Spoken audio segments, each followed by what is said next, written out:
If two people are going to drive to meet each other in, say, Pittsburgh, and one is driving through flat Ohio, and the other, God help him, is driving through the twisting, winding, hilly roads of West Virginia, the one from Ohio is likely to arrive first, even if that car is not going at a higher rate of speed. He simply gets there first because there wasn't a lot of extra effort involved. In a self-defense situation, the one who arrives first with a decisive blow gets to survive. Since the attacker's blow starts first, you're already starting at a disadvantage. That means you have to either drive like a madman or take a shortcut.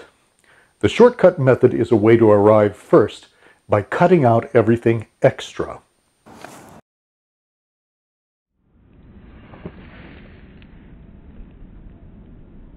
Moving smoothly is a must because the most common extra that people have is muscle tension. The other thing is to have a roadmap that gets you to the destination more directly. And that's what Karate Hack is all about. Back in the 60s, some of my dojo buddies used to like to shoot pool, and I would tag along even though I wasn't any good. I remember one seasoned player told me, "It's all in the stroke." I would watch him set up his play and then carefully make the shot. When I tried to copy him, the end of the cue stick would bounce around and I would never hit the ball where I wanted to. I was too immature and too impatient in those days to take my time and try to slowly develop that stroke, so I mostly stood on the sidelines.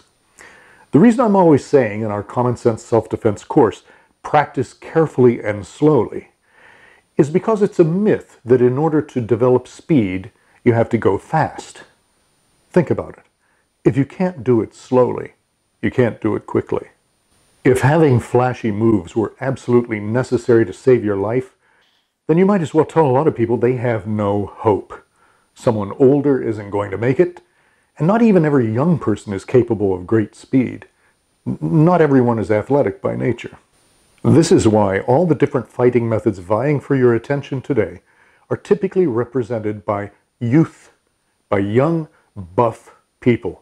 You don't see many 70-year-olds in Brazilian jiu-jitsu classes. You don't see 60-year-old MMA fighters. And when I was a young karate man, I was very fast. I weighed about 50 pounds less than I do now, had no injuries holding me back, and I was just a human rubber band. I was one big fast twitch fiber. When we would periodically make films of our workouts, and I don't mean videos, I mean 8mm films, I would be accused of speeding up the movie because people couldn't believe I was that fast. And then I worked out with another group, and an older guy and I were sparring. And every time I launched one of my signature fast moves at him, he would just brush it aside and move in. So I went faster. He did not go any faster. And he still blocked me every time. I started paying more attention to what he was doing than what I was doing, and I saw that he seemed to be almost moving in slow motion. I could actually see what he was doing, but I was powerless to stop it. That did it for me. I wanted to know how to do that, but it would be many years before I would learn how. And the great bonus of learning how is that the method still works when you're old, out of shape, or have joint troubles. But it's hard to dispel these commonly held ideas about training. Let me tell you about an acquaintance I had years ago. One time we were talking about going to the shooting range together, and when he saw my .38 revolver, he said, "You'd be in trouble if you faced a guy with a .45. I ignored this cracked logic because we were friends, but you see what he was doing, right? He was equating effectiveness with caliber of ammunition. The next time I saw him, I kidded him by saying, "Well, you'll be proud of me. I moved up. I got a 9mm semi-auto." He immediately said, "A guy with a .357 Magnum would blow you away." I wanted to say, "I'm buying a bazooka tomorrow." But instead I said, "Do you carry your gun all the time?" "No," he said. "So where is your gun?" "In the car." I said, "So if the guy with a .357 Magnum makes trouble, you're going to run back to your car to get your gun?" He didn't say anything. And then I said, "Do you practice drawing your gun?" Now he was fidgeting, and his eyes were darting around, and all his body language made him look like he was caught in a trap. I said, if you were the one with the .357 Magnum, and the other guy drew faster with a .22 and put a round in your head, what would it matter what caliber you had? I'm sure you know at least one jerk like this. I heard a phrase relating to gun shooting.